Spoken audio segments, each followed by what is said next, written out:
Welcome back to the channel. A tightly packed, drama-loaded PLE with 5 matches that delivered big moments, wild finishes, and plenty of post-WrestleMania fallout. This is The Burning Truth, and this is our Backlash review.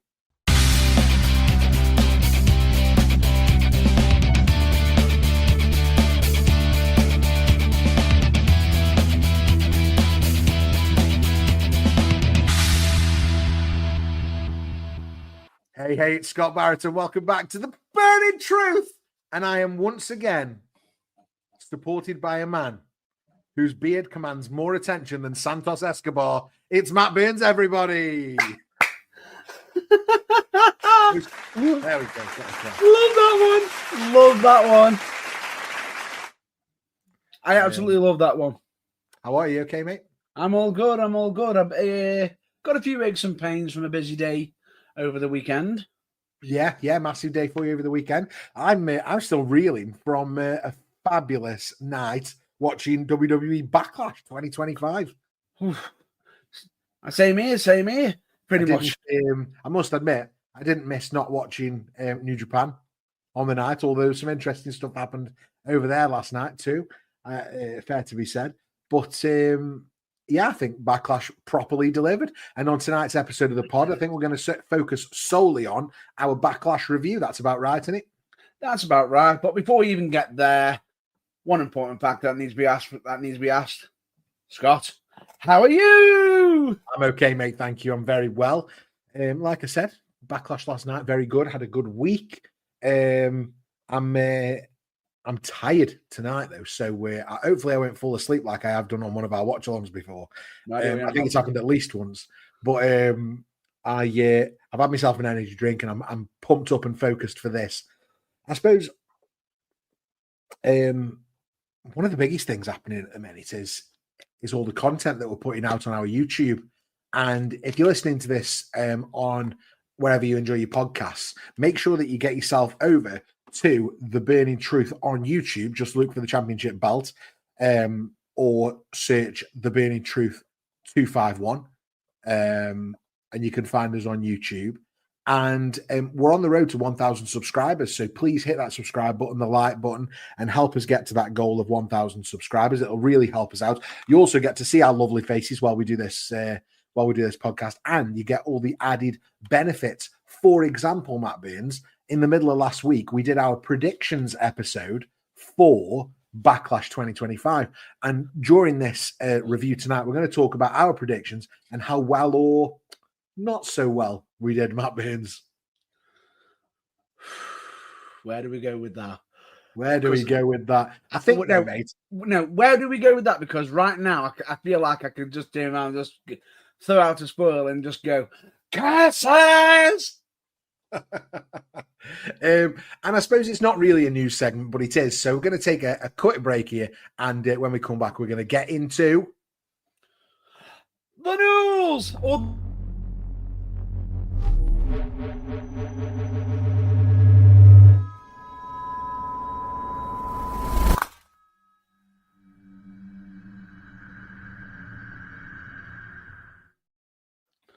the reviews is what you were going to say, right? Yeah.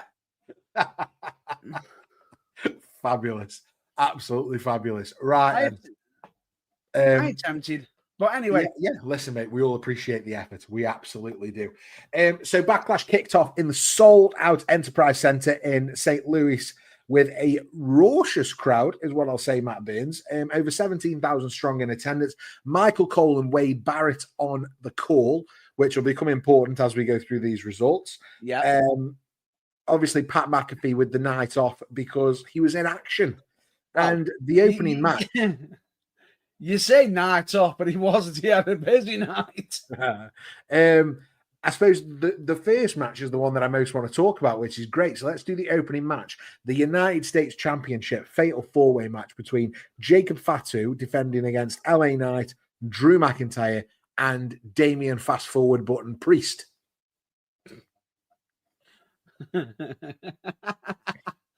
True. Anyway, I actually thought this was really, really interesting, the match itself. It had some good content. Yeah. We had a Priest and McIntyre. Yes, they were going to go in for each other. LA Knight mostly associated with Jacob Fatu, going back and forth. And we had them at one point all taking a bit of turns and everything onto each other.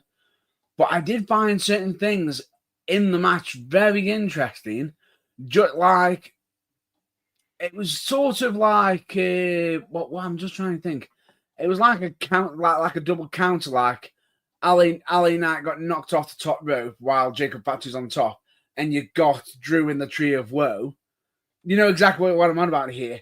He literally smacks off Ali Knight. You see Drew pop up doing his thing where he literally yeets Jacob off the top rope, and you think, oh, he's got the advantage. What Drew doesn't notice is Jacob literally swanton bombs LA Knight to get up while Drew's adjusting himself in the corner. Bam!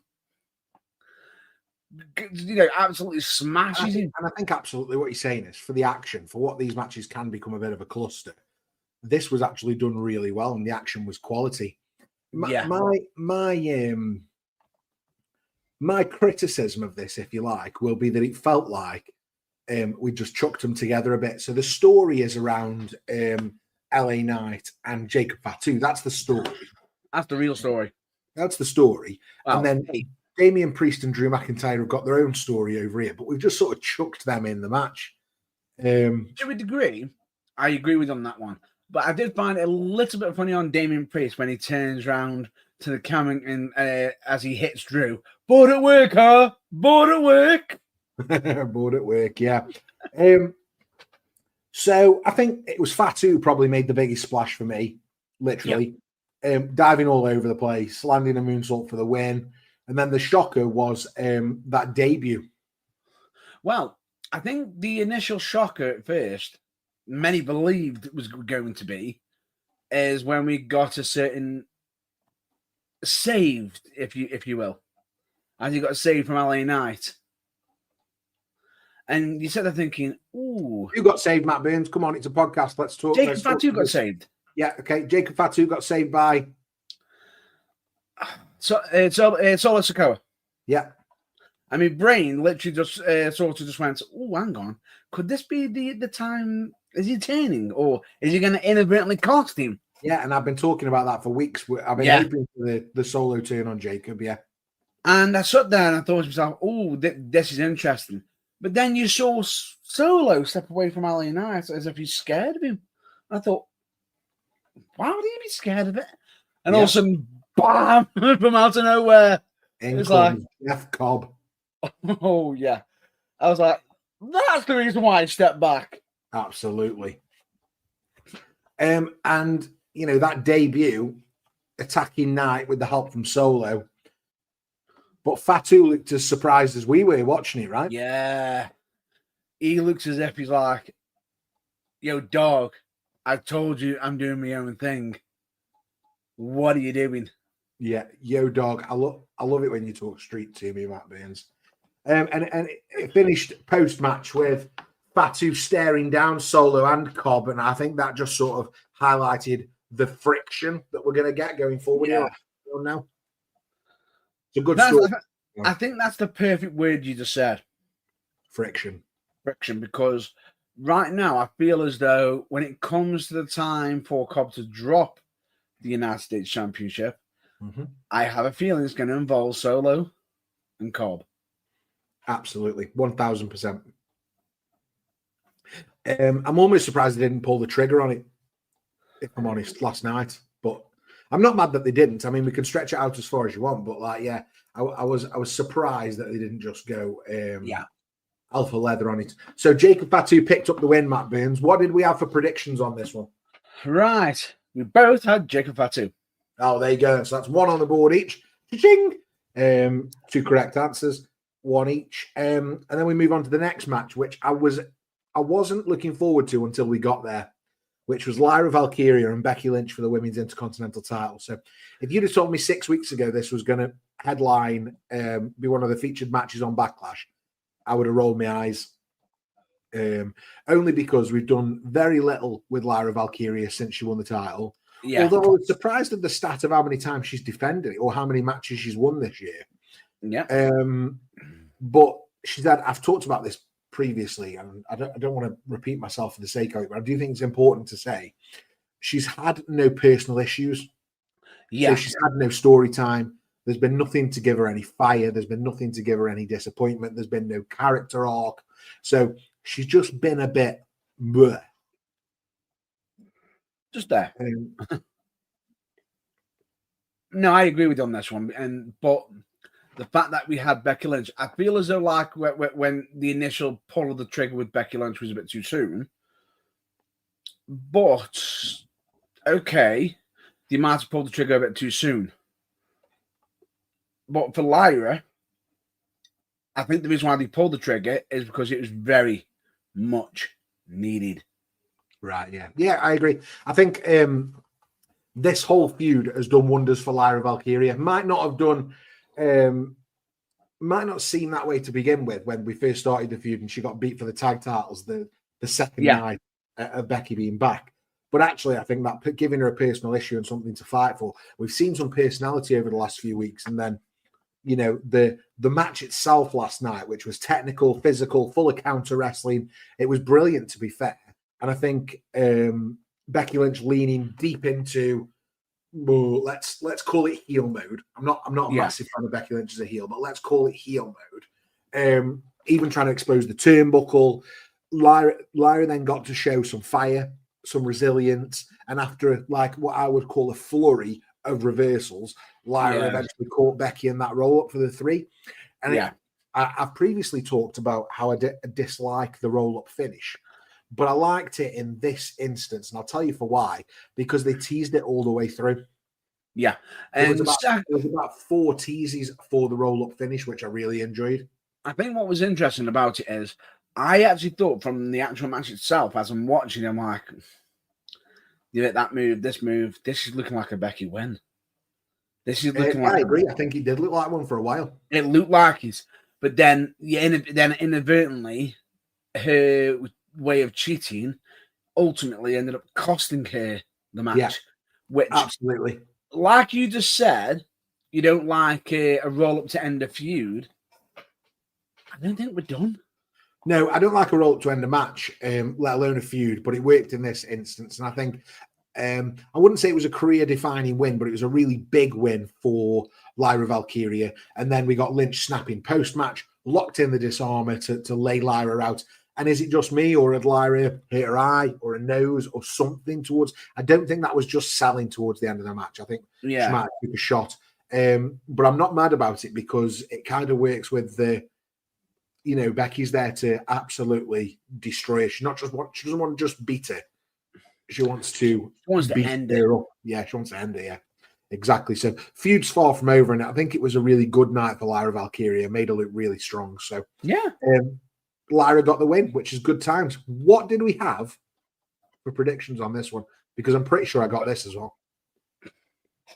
Both of us successful. So that's 2 for 2 for both of us. 2 for 2 for 2. 2 for 2. Good news. Let's just stop there. Okay, let's not. The next match then is the other Intercontinental Championship, the men's one. And although Lyra is the only women's Intercontinental Champion, there is a former female male Intercontinental Champion in China. So there you go. I took issue with that on the commentary when they kept talking about Lyra as the only Intercontinental, like female Intercontinental Champion. I thought that's not true. No, not true. Not true. The Intercontinental Championship in this instance was being defended by Dominic Mysterio against Penta. How does it go? I've been trying to practice this. What? Yeah. Is that right? Said it right. Check me out. Yeah. Short but explosive, this match, Matt Burns. And they threw absolutely everything at it, I think, including the kitchen sink. I think they actually hit a number of markers on this. And I thought it was really interesting that a few weeks ago, or when you had Dominic against Penta, Penta absolutely dominated Dominic. Mm-hmm. Right? This time around, it's almost like Dominic had done his homework. Agreed. if you got what I mean. He'd done his homework. And the fact that I'm actually wondering if he looked at the ring and thought of his on-screen girlfriend, or of Liv Morgan hitting the Oblivion. Yeah. Do you know what? I really liked that he used the Oblivion in the match. Really enjoyed that. And it wasn't just, I mean, I get it, and Dom certainly did get stronger offense in than he has done previously. But I also think that he didn't just bring fire, he brought the numbers. Carlito, Finn Balor, JD McDougalface, metal-plated headbutt from El Grande Americano, chaos on the outside, and then Dom hitting that frog splash to retain the title at the end. How could he not have won that match? True, but I think there's repercussions to come. So a cheap win for me. No, it is, but I think it's more or less of to tell the story of someone turning soon. Oh, Finn. Yeah, agreed. Finn, because the question. But I don't think he turns babyface. No, you're wondering if he gets kicked out or something. I think he turns heel to mega heel. And it might even turn Dom in the process because he's already half turned. Yeah, and the weird thing about it is what was so interesting is it looked like Finn had done when they all jumped over, and all of a sudden you see him pause, wait a few seconds, go, 1 moment, I'm gonna get something. It's like, why didn't you get it in the first place? Is that planned? Maybe. Did he deliberately get caught? Probably. But then go on. But then the whole deal with the Al Americano, probably doesn't play into his plans. Yeah. So a win for Dominic Mysterio, another cheap win for Dom, who's building a reign on interference and antics, let's say. Well, you could say he's lying, cheating, and stealing. Yeah. So what did we have on the old predictions for this, Matt Burns? We both predicted Dominic Mysterio to be leaving with the Intercontinental Championship. Oh, good. 3-3. Let's move on. However, one of us had the prediction of Penta getting the win via disqualification. And I'm afraid I've got some bad news, Scott. Don't do that. What? Anything but bad news. It was you. It was me, Austin. It was me all along. So that's 3 for you and 2 for me, right? Yes. As we move into Gunther versus Pat McAfee. Let's go. You can tell that Pat McAfee isn't a regular wrestler. Yeah, absolutely. But I don't think it hurt. No. I think what helps is that Pat's a great character and he gave it everything. So there's a bit of flashy offense. Did he hit a top rope moonsault, landed on his feet? I mean, come on. Although I am going to say this. Ow, ow, ow. Why would you take your top off, Pat? Oh, I know. Especially against Gunther with all the chops. I think that's why, though. I think it was a I can do this sort of thing. So, I mean, Pat was all flash and heart. Gunther was all business, is how I would say it. I think he chopped McAfee into next week. It was business, but at the same time, he was vindictive business. Yeah. Tapped him out with a sleeper. Big pop for Michael Cole, which he didn't tap him out. Well, all right, passed him out with a sleeper. Made him pass out. But big pop for Michael Cole, which doesn't happen every day. After he stepped up to fire up Pat and even attempt to screw Gunther by grabbing his foot, which I thought I bought the finish. I bought that. I bought that myself. I was like, God. Hook, line, and sinker. I thought that was the finish, but no, it was a pass out sleeper hold from Gunther on Pat McAfee. Fun spectacle. Pat showed guts, but Gunther showed why he's elite, I would say, Matt Burns. Yeah, definitely. And although I saw somebody at the commentary table and I was waiting for that moment. I know. I thought we're going to get a bullhammer here. He's going to go and help. He's got to go well. He's got to go well.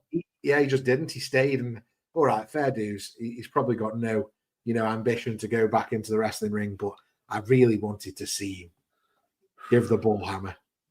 I think if that happened, that would have just been, did we take my money? Yeah, absolutely. We've got to go to the match that was billed for one last time. But before we get there, Matt Burns, I kind of want to talk about something else. But I'll let you know that you got something to say. We had the respect moment as well. Yeah, okay. Sorry, that wasn't on my mind, but go on, talk us through that. To me, I felt as though they just did that just bit of a nostalgia and rush, give Pat a bit of a okay, fair props. You got in there. Fair enough. But I think what they should have done, personally, is had Gunther decimate Pat McAfee and have him go out on a stretcher. But they probably took their thoughts, well, we can need Pat for Raw. Yeah, okay. And that's the reason why they did that. Okay, I get that. I get that. What about... Right, so before we get to... I want to talk about one last time. But before we get there, I want to tell everybody who's listening about our merch store at theburningtruthuk.com. On there, you can get all your favorite t-shirts. We've got some fabulous new designs on there, such as the classic 2 thumbs pointing at me Excelsior t-shirt, the DFTBA, don't forget to be awesome, and our favorite t-shirt, which is the It's Stiffy Time t-shirt, which is obviously a homage to our current WWE Undisputed Women's Champion on SmackDown, Tiffany Stratton. We absolutely love it, and we love a catchphrase, it's Tiffy Time. And just like Matt Bain's pants, it'll be really tight on you if you start wearing that Tiffany Stratton t-shirt. It's Stiffy Time. Enjoy that there at www.theburningtruthuk.com. You're welcome, everyone. Quality designs. And I tell you what, next week on the pod, I'll make sure I've got mine on because it's my favorite. It's in the wash currently because I wear it most days. One last time. Randy Orton challenges John Cena for the undisputed WWE Championship. It was dramatic. It was an old school brawl, and it had everything. Matt Burns, talk us through this. Now, everybody at the beginning of the match, they're starting up, and all of a sudden, chin locks, headlocks. We're reverting back to the old Cena and Orton. What's going on? It feels like it's lasting forever at first, and then all of a sudden, it's like, nope, changes. Absolute went from basic headlocks and everything to absolute chaos. And I do mean chaos ensued. Yeah. We had tables, ref bumps after ref bump, after ref bump, after ref bump. Official, authority figures coming out. Them getting bumped, Even the guys who names that, people whose names should be mentioned, even though one of them did get mentioned. Yeah, Daivari, Jamie Noble, Sugar Shane Helms, Nick Aldis, all got RKOs. No. Something happened that might shock you. Go on. They actually mentioned Jamie Noble. I know you got to mention. I was like, what the? I was like, what's going on? It's one of my pet peeves. That is when the ex-wrestlers get in and they don't name it. No, but they actually named him. I was like, get it! It's like when Bobby Roode didn't help Cody Rhodes when The Rock was beating him up outside. Like, it proper irks me, that does. I get that these guys have got jobs and we're just using them as extras in the scene. But, I mean, we've if you've been watching a long time, you've got a connection to some of these characters. Yeah, definitely. And what I did find, there is something that was missing from the match. And I'm going to have to address it. I feel as though where they could have done something around Orton's family in the match. Okay. Probably had a family member there, potentially, to see it. Why? Because Cena took there and said that when he is done, He is erasing three generations of his family's legacy. Yeah, I saw that, and I just took that as like I know what you're saying, but I took that as what's the word I'm looking for here? Just posturing. Not even posturing. I took that as like an idea, like I'm going to destroy the idea of them. Not that I'm going to beat up your family members. No. I don't mean actually physically, just having him there. Yeah, okay. I get your point. I do. Yeah. Not having him wrestling or anything like that. Just having him there so we can sort of like rub it in their faces. But to be honest with you, that is the only pet peeve. Is it? Do you want me to tell you my pet peeve? Go on. And there's going to be a swear here, Matt Bean, so get your mute button ready. Hang on. Brace yourselves. What the fuck was R-Truth doing in that match? Saving his idol. I mean, more of that got revealed. Let me be really clear about how I felt about it, right? R-Truth getting involved in that match.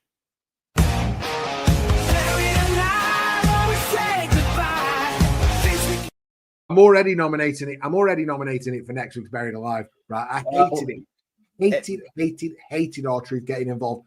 I hated it as much as I hated Jon Stewart getting involved last time Cena was going for a belt. Genuinely had no place in the match. And yeah, just won't. They didn't need it. It didn't need it. Okay. However, we've got to talk about the moment. Go on. We've got to talk about the moment right after Orton AA'd Cena on the second table for the second time. Oh, I did like this. You're right. What happened right after? Well, it's the first time ever, Matt Burns. We're going to unbury something. What's that called? We're going to revive. Unbury something. We're going to revive.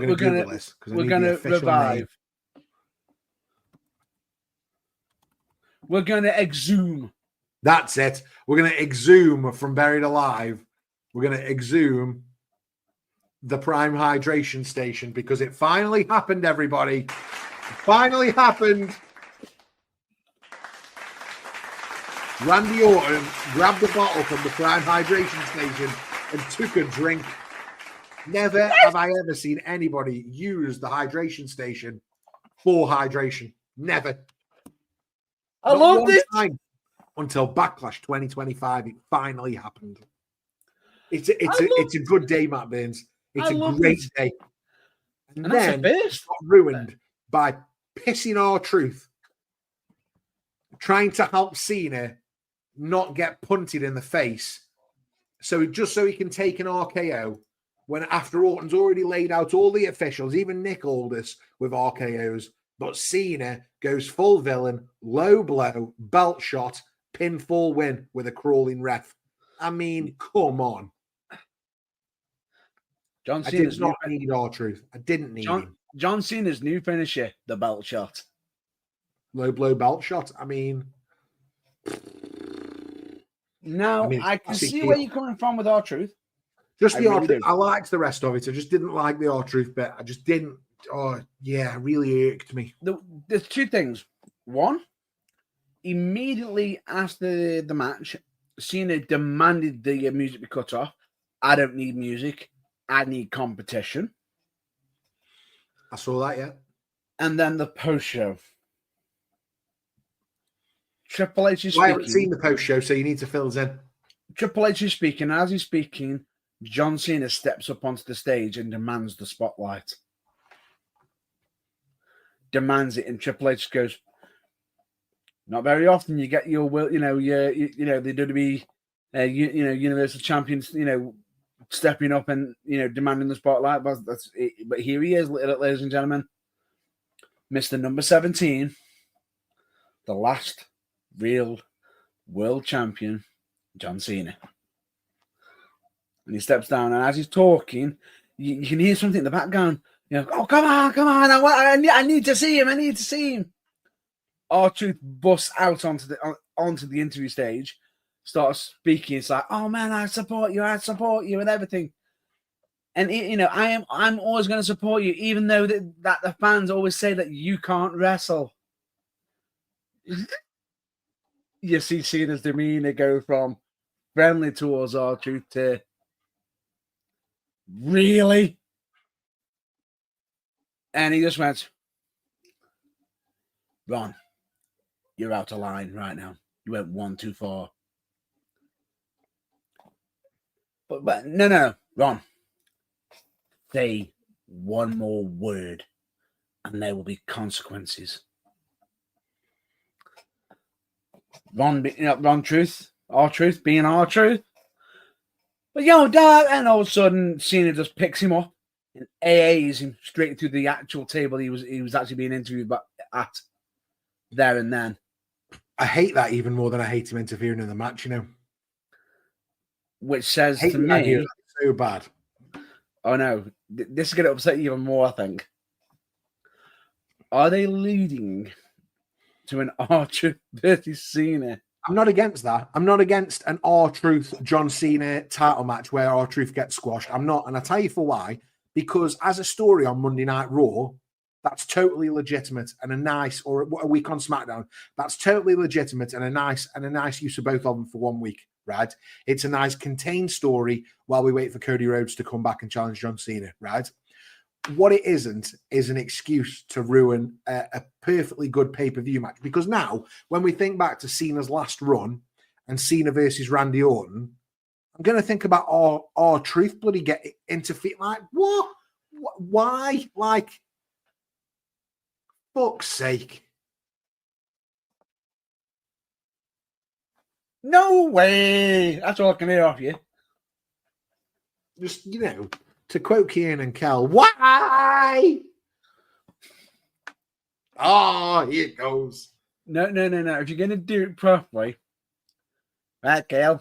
No, we're not doing it properly. I'm cutting you off. I'm cutting you off early. No, I'm cutting you off. We're not doing it. No. So now we've got a potential R-Truth John Cena match, which we're not mad about. Yeah. But he did ruin the last time we're going to see Randy Orton and John Cena in a match together. This is Cena who said that The Rock and him were going to be once in a lifetime. Well, yeah. It could happen. Absolutely. But yeah, so there you go. So Cena, where does Randy Orton go from here? Because that's my question. We know where Cena's going. Cena's going to run through everybody this year. Eventually, Saturday Night Main Event. What's Orton doing next? We've got a Saturday Night Main Event potentially, or do we have the fact that with him RKOing Nick Aldis, making changes to Nick's demeanor towards Orton? I don't know. I hope not. I don't know. The Nick Aldis Randy Orton thing doesn't fill me with glee either. I just think Randy Orton needs more to do than to be. I know it's disappointing that he had the Kevin Owens feud and that stopped it. It stopped suddenly because of injury. Yeah, it stopped suddenly through no fault of anyone. But I just think Randy Orton needs something proper to dig his teeth into. And the first thing he's had properly, the last thing that he's had properly to dig his teeth into, R-Truth mucks up the finish. I mean, come on. And I'm not even a massive Randy Orton guy. I just think that was a shame. So you think maybe Nick Aldis and Randy Orton next? I want something better for him. I wouldn't mind seeing Randy Orton versus, do you know what? I really enjoyed the Randy Orton Drew McIntyre feud from a few years ago. I would love to see something like that again. Ooh, that'd be good. Yeah, I thought them two are really good. Drew McIntyre they worked well. Drew McIntyre needs to get away from Damian Priest before he ends up with a concussion. Not a bit harsh on Damian Priest, but I don't like him either. No, you didn't do that then, did you? All glass in his eye again. Yeah. So, who did we have as the winner on the predictions for John Cena, Randy Orton, mate? Well, actually, you never asked me on the previous one either. Oh, Gunther, Pat McAfee. We both had Gunther. Let's skip. Yeah, we did. Both had Gunther. I know we both had Gunther. Nobody in the right mind thought Pat McAfee was getting the win. We both predicted that John Cena would be leaving with the WWE Championship. I forgot about this. Get in your face. Yeah. Wait. But say it back to me, please. But you might have had the winner as Randy Orton by disqualification. So in other words, you're telling me I got some bad news. I'm afraid you've got some bad news. So that finishes at 4-4 then, Matt Burns. Exactly. 4-4. Right, well, hold on. Let me update my graphic. What so? Oh, so scores on the doors for this year's predictions then, Matt Burns. You can see on the screen right now. Since the Royal Rumble, you've pulled up a total of 19 points. I've picked up a total of 13 points. So obviously we have the 2 nights of WrestleMania. You've ran away with it a little bit. Currently 6 points ahead. However, there's a whole lot of year to go. But and we've got is, 2 nights of SummerSlam. What shocks me about this as well is the fact that just when I thought that case was away from me, I know you it pulls me back. Yeah, absolutely. Do you want it more annoying? Go on. I talked myself out of the perfect run. I know, as we were talking about it as well, you talked yourself out. Let's have your overall thoughts on Backlash then, mate. So for me, I think it was a solid show. Great in-ring action, plagued by a bit of overbooking and interference. For me, Lyra and Becky probably stole the night. Fatu continues to rise. 3 of 5 matches had dirty finishes, which dulled the momentum a bit. But we were talking about on the predictions episode, we didn't know where the babyface wins were going to come from. Yeah. So storylines are heating up, and we've now got Night of Champions coming up fast. We've got Saturday night's main event and then Night of Champions. Night of Champions coming from Saudi Arabia. We didn't think we were getting a Saudi show this year, but we are. It's Night of Champions. And yeah, that's my thoughts on it. I think I'll give you my banger rating after you give your final thoughts, if you like. To be honest with you, I think you actually presented beautifully. I don't think you just presented just your own thoughts. I think you actually presented the burning truth thoughts. The burning truth thoughts. Yeah. The 3 out of 5 matches had dirty finishes. That was the bit that I was a bit like, yeah. Are we getting back to those days? But then I do see that straight after Mania, like, we don't want to like cut the legs out from under anyone, do we? Yeah, it was one of them. It's like we had quite a bit of face momentum. Yeah. And then we've got to pull something back a little bit, and it's a bit of a backlash, a bit of repercussion. There you go. So the weird thing about it is, I'm not exactly mad. I'm not exactly upset. Yes, there were some certain things that could have been done a little bit better. And as much as we could sit there and start, putting out predictions and going ting with our teeth, like somebody else does, and say that we're smart horses, but we're not. We just like to. I'm a bit of a smart horse. I would say for me then, Matt Burns, I would say this is probably 3 out of 5 bangers. What do you think? Solid. 3 out of 5 bangers? Genuinely, I was just about to literally just go, as you went for say it, I went for go like, ah. Yeah, I think that's fair. 3 out of 5 bangers for WWE Backlash. The reason being is, as much as at one point I thought it was going to be 4, it just pulls it back a little bit. Yeah. It does. And like you said, as much as, I thought it was okay. R-Truth, that's funny. But at the same time, I was like, what the hell are you doing in the main event? Why? So what's next? It's either going to be Cena versus R-Truth and Nick Aldis and Randy Orton, or are we going to have Randy Orton dropping R-Truth? I don't think Randy Orton goes after R-Truth for this. I think no, that's what I'm saying. It just doesn't. R-Truth just being R-Truth, but I just feel as though they could have turned something really, really epic and serious. Yeah. And like you said, it's turned into a joke because R-Truth interrupted into saving his idol. Yeah. Difficult to know where we're going from this, but I can't say I'm not excited for this week's Monday Night Raw, this week's NXT, and this week's SmackDown, just to see where we go next. Yeah, some really hot stories on at the minute. We've had an entire PLE, we haven't even talked about Seth Rollins, Bron Breakker, Paul Heyman, Jey Uso, Logan Paul, and countless others that haven't had a mention on the show. There's loads going on in WWE right now, as well as further afield. Quickly just to touch on it, Matt Beans, I was talked about that New Japan show last night. Yeah, we had Mercedes Moné lose the New Japan Pro Wrestling Strong Women's Championship.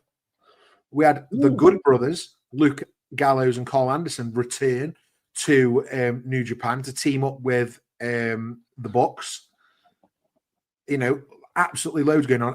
And B. Priestley, Blair Davenport, also, not long off coming off a WWE run, also making a splash in New Japan this weekend as well. So loads going on out and around. Any Tony Storm news? I'm not interested in the rest of AEW. Just timeless Tony Storm. Moving on. Nothing for Tony Storm this week. Moving on. Just move on, please. Just move on. Oh, well. The only thing I will talk about AEW, we did have a blast from the past. Because there's two things I want to discuss. Yeah. And it involves one person. Go on. Ricochet. Go on. He had someone in the crowd, didn't he? I don't know. Who ended up hopping the rail. And there's a reason why I say hop. And you'll get it in a minute. A former wrestler who was at WWE, who used to be at WWE, was in the crowd with his family. And he goes, "Oh man, I used to watch you, honestly." And when Brock absolutely mauled you all over the place. Oh, no wonder you said hop. That's harsh, Matt Burns. So one Zach Gowen was at AEW this week. Zach Gowen was there. Well, there's another reason why I was saying he was hopping. I can say he's hopping mad after, but there's a reason why. After, it looked like Zach Gowen was going to get in the ring, but unfortunately, so I say, "What the hell are you doing?"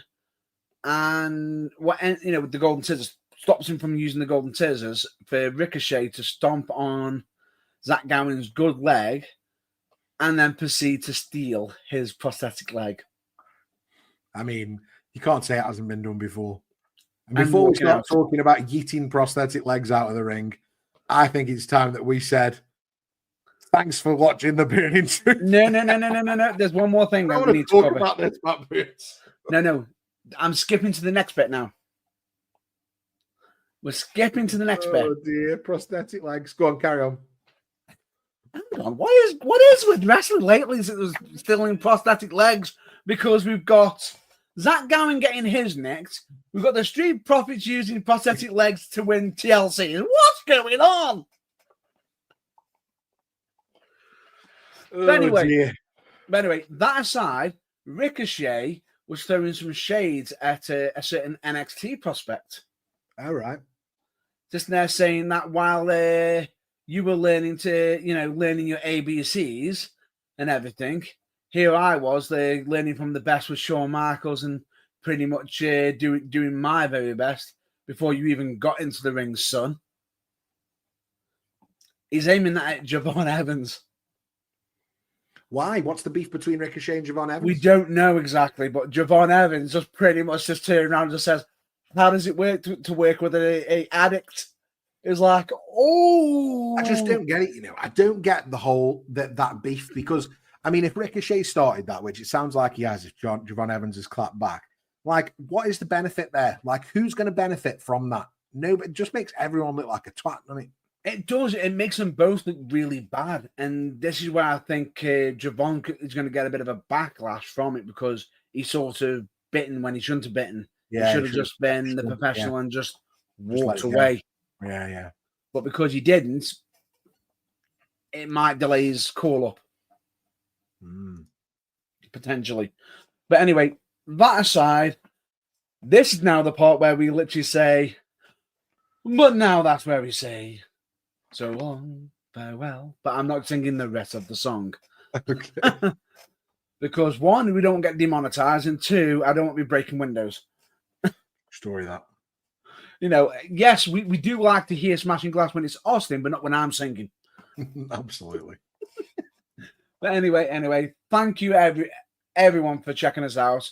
If you could be so awesome and so absolutely amazing, please do follow us and click the click on the to subscribe on our YouTube channel. Do all the good stuff. Press all do the all buttons. the good stuff. Press all the buttons. Check us out on all social medias. And in case you don't know where to find us, you can probably just look for something that's right behind me or Absolutely. that's above us. Yeah, anywhere on social media, just type in The Burning Truth and look for the championship belt, which is just behind us or behind Matt Byrne's big haircut. For me, I think there's that. There's also the website. You can go to www.theburningtruthuk.com where you can find all our episodes as well as our merch store and our blogs where we put a lot of our rebookings in written form, plus other, articles and things that we've got our minds on the blog page. So we've got loads of content there for you to enjoy. But keep the fire stoked and fanning the flames brightly because there's, we want to build a wrestling community that is absolutely amazing and wonderful, and we always have got much love for you. So with that being said, last but not least, please DFTBA, and in case you don't know what that means, it of course means don't forget to be awesome. I'm going to catch these prediction points up, I'm going to win by the end of the year.